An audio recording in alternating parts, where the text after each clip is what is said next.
Colombianos, es increíble cómo la oposición intenta desviar la atención criticando todo lo que dice pues el pacto histórico.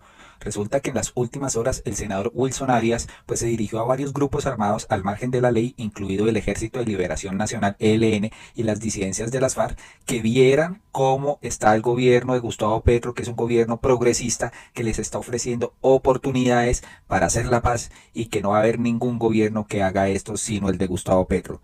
Y ya entonces los uribistas, hasta Alejandro Gaviria, se salió a criticar la posición y el discurso de Wilson Arias, diciendo que este señor estaba invitando para que apoyaran al gobierno de Gustavo Petro a estos grupos armados. Es increíble hasta dónde llega la polémica con la mala información de estos uribistas, de estas personas de extrema derecha. Pero vamos a conocer el video que ha causado polémica en las últimas horas y en las cuales pues Wilson Arias ha recibido ataques de todo tipo por parte de la derecha colombiana. Escuchemos lo que dice bien.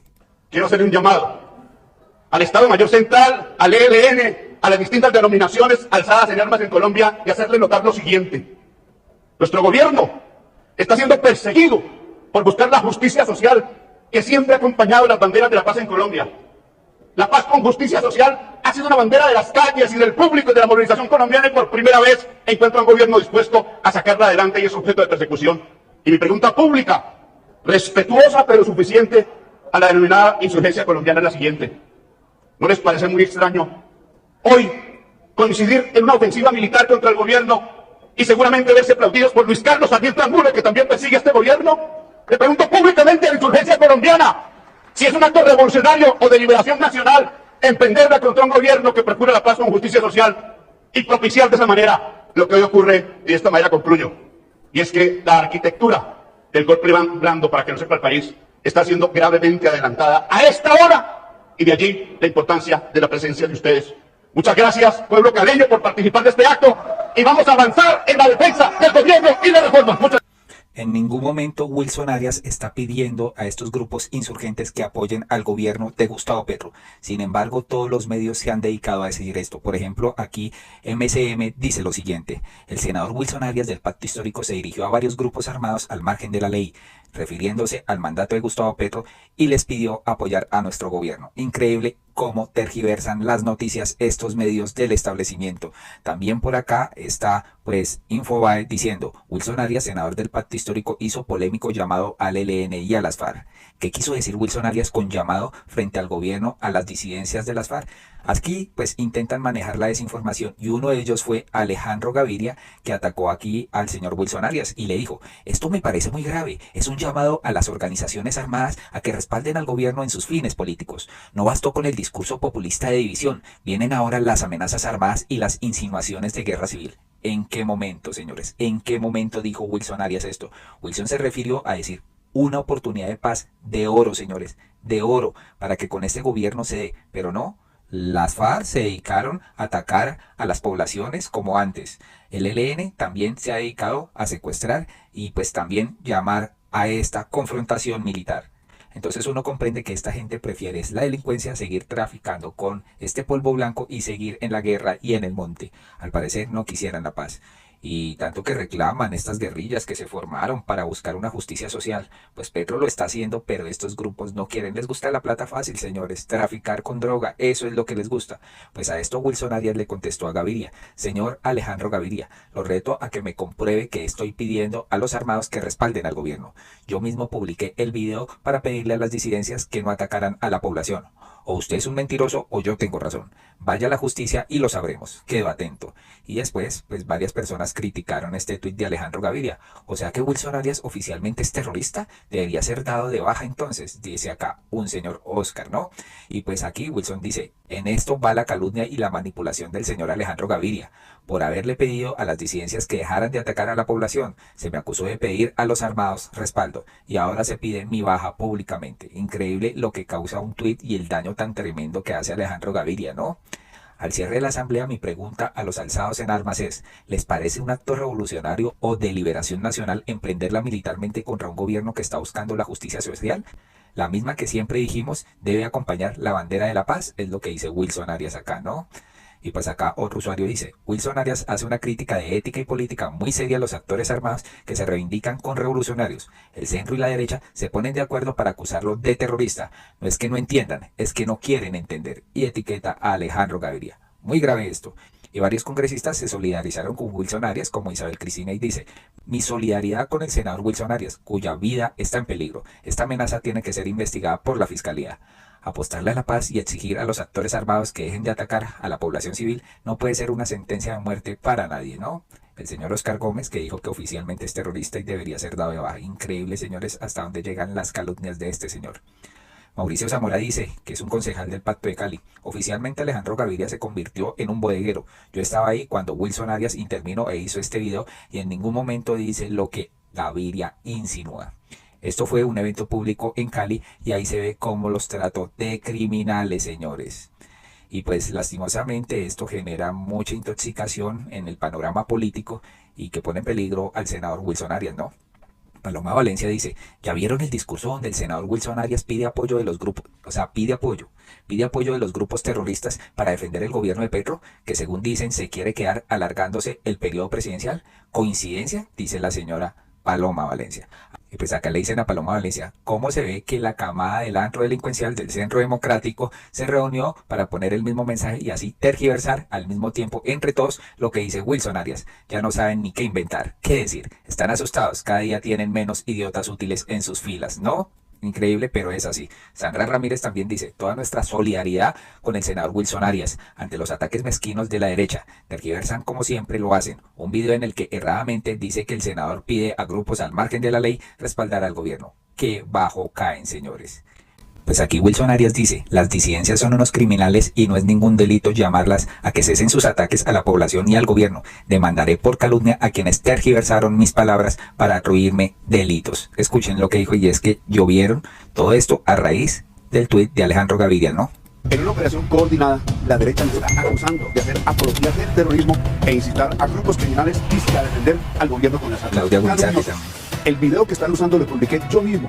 Fue en una intervención que hice en Cali y claramente le dije a las disidencias que no hay nada de revolucionario en atacar a un gobierno que trabaja por la justicia social. Y aunque mi llamado fue ese y a que dejaran de atacar a la población, la derecha ha decidido salir a manipular con su operación calumniosa. Señores de la derecha, les anuncio que no me voy a someter a su andanada. Voy a denunciar uno por uno a quien tenga cabida por injuriarme y calumniarme. Las disidencias cometen actos criminales y no es ningún delito exigirles que cesen sus ataques. También son criminales los actos de manipulación que hoy me vienen endilgando delitos. Bueno, ojalá pues presente estas demandas y esta gente tenga que retractarse, porque hoy en día utilizan las redes sociales para acabar pues con la honra de una persona y sobre todo este pues senador que ha demostrado pues transparencia y coherencia en su discurso. La derecha es muy asqueante utilizando videos para pues calumniar aquí al senador. Pero la que nos faltaba, la que mostró su verdadera cara tan falsa y tan traicionera pues a los ideales de un gobierno progresista, la señora Katy Jubinao. El peor de los trinos, señores. ¿Por qué el senador Wilson Arias le habla a los grupos armados ilegales como si fueran sus aliados? Esta señora está ya casi igual a la señora Vicky Ávila, no le importa nada. Y vamos a descubrir la estrategia de esta señora. ¿Cómo así que los invitan a hacer presencia contra el supuesto golpe blando? ¿Qué diría el petrismo si fuera un senador uribista dando ese mensaje a grupos paramilitares? ¡Wow! ¿Ah? Increíble hasta lo bajo que ha caído esta señora Katy Jubinao, ¿no? Pues acá le dicen, entre Vicky Ávila y usted, no sé dónde termina una y empieza la otra. Y pues definitivamente recibe unas críticas muy negativas. Pero es en cuenta las palabras que dice aquí Carlos Carrillo sobre la estrategia de Katy Jubinao atacando al gobierno de Gustavo Petro. Él dice que ella recibe órdenes de las muñecas, es decir, Angélica Lozano y Claudia López, porque persiguen la presidencia. Es un alfil más de este partido verde que ya no tiene reputación. Carlos Carrillo dice, Jubinao es la avanzada del proyecto presidencial de Claudia López, ese saboteo sistemático a las reformas, esa posición colérica al presidente Gustavo Petro y esa búsqueda incesante de pantalla buscan lo evidente, allanar el camino del claudismo al poder. Escuchen el informe. No, vamos a renunciar a la esperanza de un cambio solamente porque este gobierno lo está haciendo mal. Pues ojalá venga otro que sí lo materialice más adelante. Pero en la independencia uno puede legítimamente apoyar lo que considera que está bien y asimismo cuestionar lo que no está bien, como es el caso de la reforma a la salud. Entonces sí estamos pidiendo que se nos permita irnos a la independencia, pero pues ya es una discusión que el partido tendrá que dar en próximas semanas. No, ¿le serviría a usted, concejal Carrillo, y al pacto histórico que si no de oposición, entonces digan somos independientes o eso no. ¿Sabe por qué dice que independientes? Porque independientes pueden seguir teniendo mermelada. Independientes pueden jugar a lo que juegan siempre. A decir sí, pero no así. Y aquí el saboteo de la señora Jubinao. Y el saboteo, Catherine Jubinao obedece órdenes. Tiene jefas y se llaman Angélica Lozano y Claudia López. Y ella lo dice, lo acaba de decir. Es que después viene otro gobierno que quizás sí sea un cambio real. Ese gobierno se llama Claudia López. Y es una clara estrategia de Claudia López de cabalgar sobre la tumba política del pacto histórico y del presidente Gustavo Petro para decir que ellos sí son el cambio, que ellos son el cambio sereno, que ellos son el cambio moderado, que ellos son el cambio lampedusiano que no va a cambiar nada. El cambio que sí le gusta a los grandes gremios, el cambio que sí le gusta a las EPS, el cambio que le gusta a los que siempre han manejado el poder. Es que aquí hay que dar la discusión de frente. Aquí ha habido un frente nacionalismo en donde el Partido Conservador y el Partido Liberal fueron siempre lo mismo. Y después tenemos una segunda especie de frente nacional donde el uribismo y el santismo son exactamente lo mismo. Aquí hay una diferencia. Nosotros no somos lo mismo que ellos.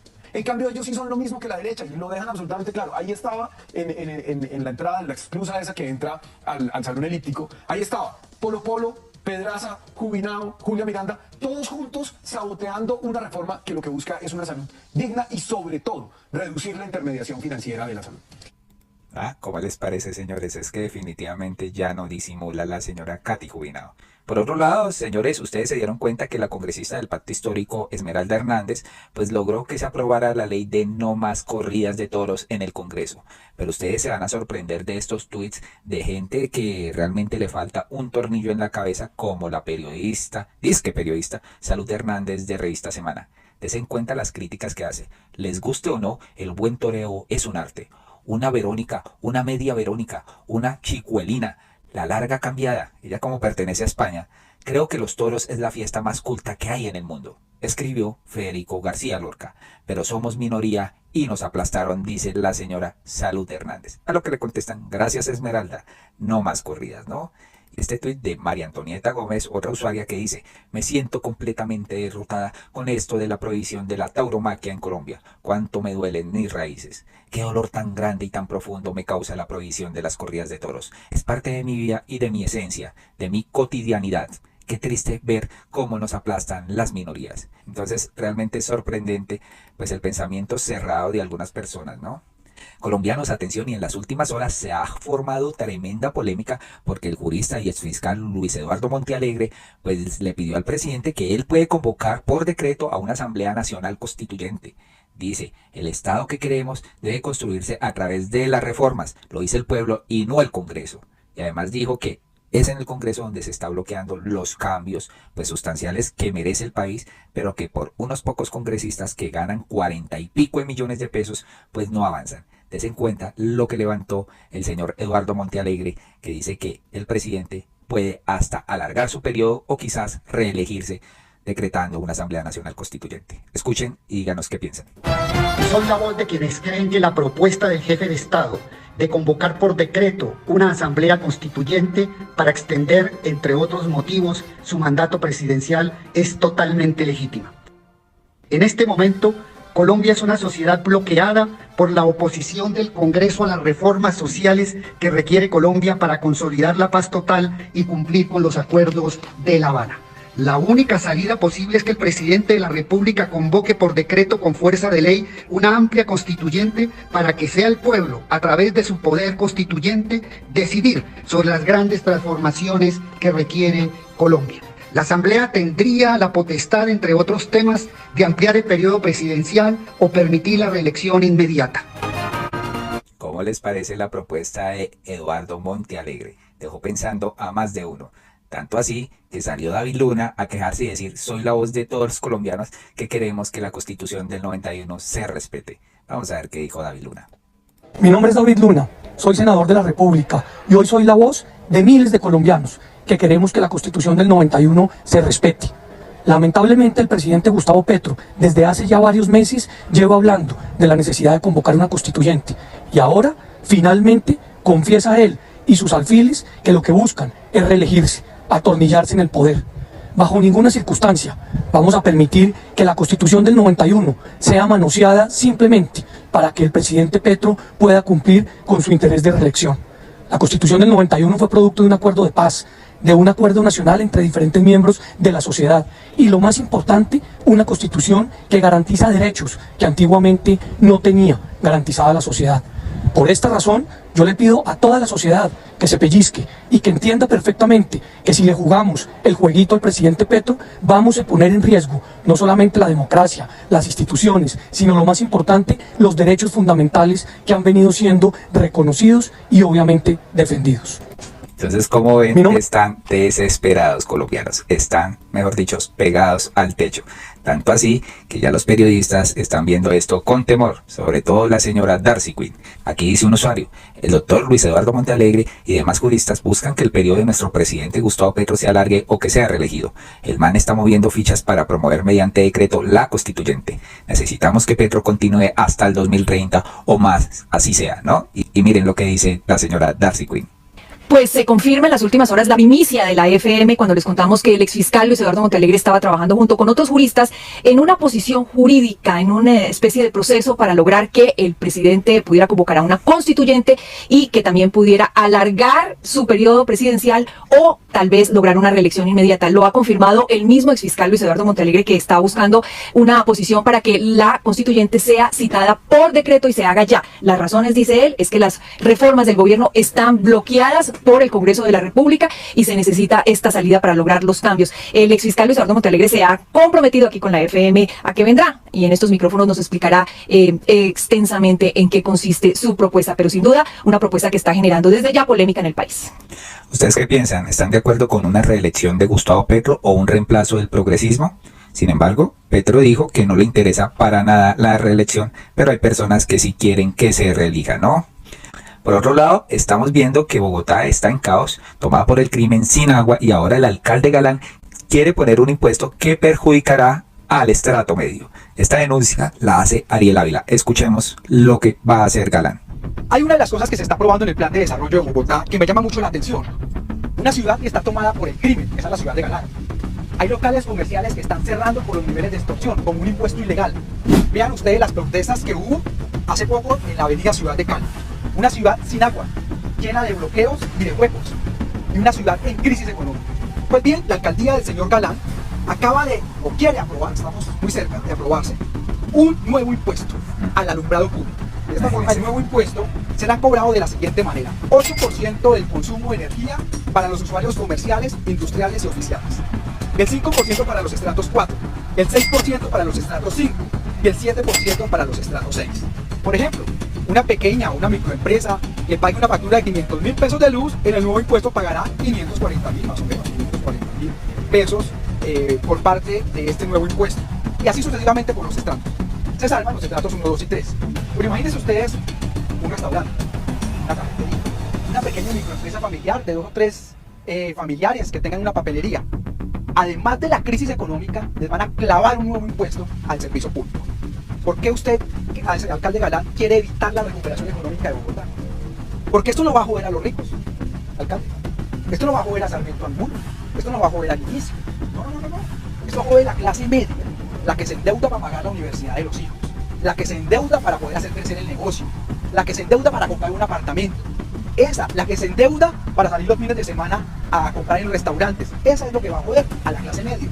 Y a esto se le suma un impuesto bomberí del 1% en las facturas de industria y comercio para apoyar las labores de los bomberos. Yo hasta ese lo entiendo, por todo el tema de cambio climático, posibles incendios, lo que usted tuvo que vivir cuando comenzó los primeros días de ser alcalde. Pero clavarle a la clase media un nuevo impuesto de alumbrado público, señor Galán, su ciudad, la que usted está administrando, está entregada al crimen, no ha hecho nada, está llena de huecos, está llena de bloqueos, no hay agua. Su idea más inteligente es que nos bañemos en pareja, cuando de hecho es cuando se gasta más agua. Increíble, ¿no? Las ideas fantásticas del señor Galán. También hay unos reclamos de varios usuarios al señor Galán, porque hay muchos ciudadanos preocupados que no ven reflejado en la factura de acueducto el ahorro que han tenido, y aquí el señor explica por qué no hay ahorro en las facturas. En redes sociales hay ciudadanos que nos han manifestado una preocupación por lo que ellos consideran puede ser un aumento en la factura del acueducto. Entonces dicen: yo recibí una factura que cubría los meses, digamos, tal vez el final del año pasado, y comparada esa factura con la factura de este año, veo un aumento cuando estoy consumiendo menos. ¿Qué sentido tiene esto? Bueno, hemos entrado a revisar lo que pasó, y aquí lo que ocurre es que por básicamente un tema de metodología tarifaria y unas decisiones que tomaron, entre otras cosas, la CRA, hubo un momento donde en una de las facturas del acueducto llegó la factura del acueducto de 2 meses con una factura de aseo de un mes solamente.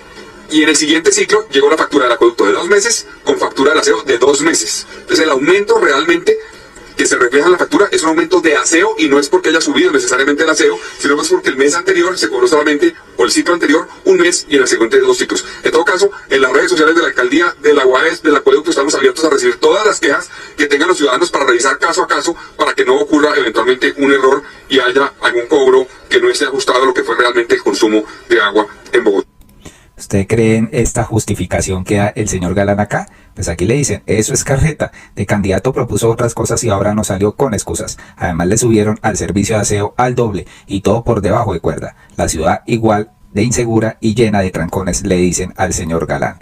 También, ahora aquí está la polémica del alumbrado público que supuestamente va a cobrar este señor y está propuesto en el plan de desarrollo distrital, ¿no? Dice, nos permitirá modernizar el alumbrado de la ciudad y avanzar hacia una Bogotá más segura. ¿Qué tal esto? En este momento el Consejo de Bogotá está debatiendo nuestro plan de desarrollo Bogotá Camina Segura. Ya fue aprobado en comisión y pasa a discusión de la plenaria en este momento. Y quiero expresarme sobre una propuesta que ha generado inquietud en algunos sectores.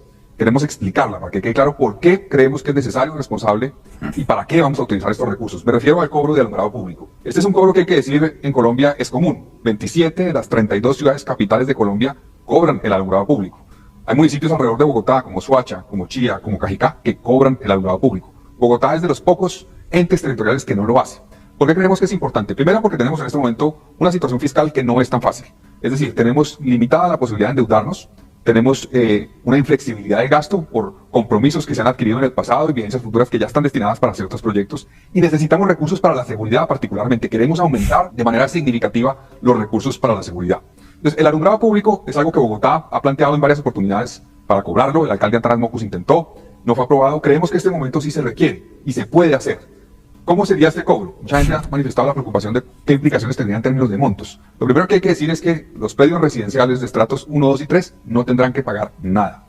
Los estratos 4, 5 y 6 pagarán 5, 6 y 7% de lo que hoy pagan por energía. Es decir, una vivienda de estrato 6 que pague 300.000 pesos en su factura de energía pasaría a pagar 321.000 pesos. Es decir, le aumentarían 21.000 pesos la factura de energía. Increíble. Hay inquietud sobre los comercios.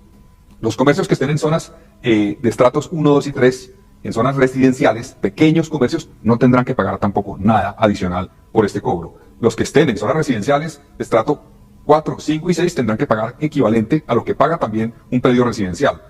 Terrible esto, colombianos, porque de igual forma estos comercios ya tienen pues el pago de luz comercial precisamente y ahora agregarle un porcentaje más por alumbrado público, terrible esto. Para comercios que estén en zonas comerciales pagarán un 8%. Por ejemplo, una tienda en Kennedy que pague hoy 118.000 pesos de energía pagarán 9.500 pesos adicionales si está en una zona comercial. O, obviamente, una droguería, por ejemplo, en Chapinero, que paga hoy cerca de 530.000 pesos al mes, pagará más o menos 36.000 pesos adicionales. Esto va a ir destinado a mejorar un tema clave en la seguridad y es la iluminación de la ciudad. Seguramente ustedes han visto cómo quedó la avenida Guayacanes con iluminación LED. Eso es lo que queremos, vean ustedes, en toda Bogotá, una ciudad bien iluminada, además con un sistema de iluminación moderno, eficiente, que nos permita además saber desde una central si está funcionando o no esa luminaria. La apuesta es modernizar con sistemas LED 105.000 luminarias que hoy no lo son y además apostarle a mejorar, por ejemplo, espacios públicos clave como pueden ser los parques. Esto va a beneficiar particularmente a zonas comerciales.